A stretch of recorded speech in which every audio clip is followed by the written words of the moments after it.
नमस्कार दोस्तों, गवेषणा पॉडकास्ट के साहित्यिक श्रृंखला काव्य सार सारांश के साथ आपका स्वागत है। और आज हम एक ऐसा नाम हमने चुना है, जसिंता केरकेट्टा जी। झारखंड के सुदूर जंगलों के बीच से निकली एक बेमिसाल आवाज। अभी 40 दशक भी पार नहीं किए हैं अपने जीवन के उन्होंने, लेकिन यकीन मानिए जिस गहराई से वो उन बातों को लिखती हैं, जिन बातों को न जाने कितने 400, 4000 और 40,000 सालों से कभी समाज के आगे कहा नहीं गया। बहुत ही अद्भुत लेखन है उनका। पत्रकारिता में उनका हुनर अनोखा है। उनके काव्य संग्रह जर्मन, फ्रेंच, इतालवी अनेक भाषाओं में प्रकाशित होते रहते हैं। ऐसी एक युवा कवयित्री, उनकी रचना, उनकी किताब है यह ईश्वर और बाजार। जसिंता केरकेट्टा, उनकी इस किताब में से हमने एक कविता चुनी है। कविता आप सबके नजर है। स्त्रियों का ईश्वर। पिता और भाई की हिंसा से बचने के लिए मैंने बचपन में ही मां के ईश्वर को कसकर पकड़ लिया। अब कभी किसी बात को लेकर भाई का उठा हाथ रुक जाता तो वह सबसे बड़ा चमत्कार होता।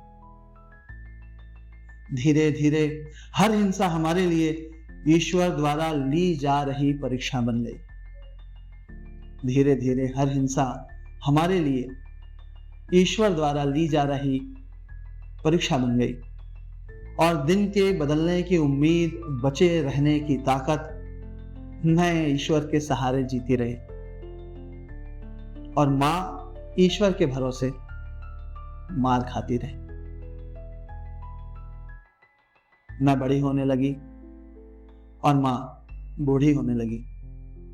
हम दोनों के पास अब भी वही ईश्वर बचा था।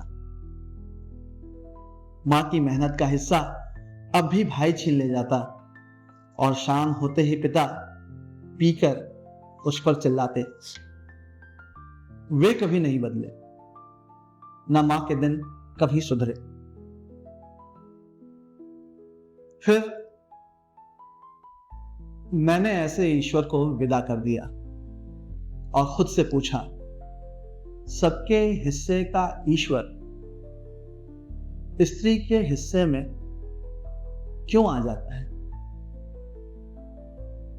मैंने ऐसे ईश्वर को विदा कर दिया और खुद से पूछा, सबके हिस्से का ईश्वर स्त्री के हिस्से में क्यों आ जाता है? क्यों उसके पास सबसे ज्यादा ईश्वर है और उनमें से एक भी काम का नहीं? वह जीवन भर सबको नियमित पूजती है, फिर पूजे जाने और हिंसा सहने के लिए ताउम्र बुत बनकर क्यों खड़ी रहती है? मैंने ऐसे ईश्वर को विदा किया और खुद से पूछा, सबके हिस्से का ईश्वर स्त्री के हिस्से में क्यों आ जाता है? ये कविता हमने क्यों चुनी? इस कविता पर आपके क्या विचार हैं? आप कमेंट्स में हमें बताएं। मैं जानना चाहूंगा, क्योंकि गवेषणा की कई ऐसी पहल है जहां पर वो ऐसे विषयों पर मुखर रूप से नई पौध की, नई उम्र की, नए लोगों की सोच का सम्मान करती है, स्वागत करती है। इस काव्य श्रृंखला के माध्यम से भी हम कुछ ऐसे अनछुए काव्य विचारों को आप सबके सामने प्रस्तुत कर रहे हैं। शुक्रिया, धन्यवाद।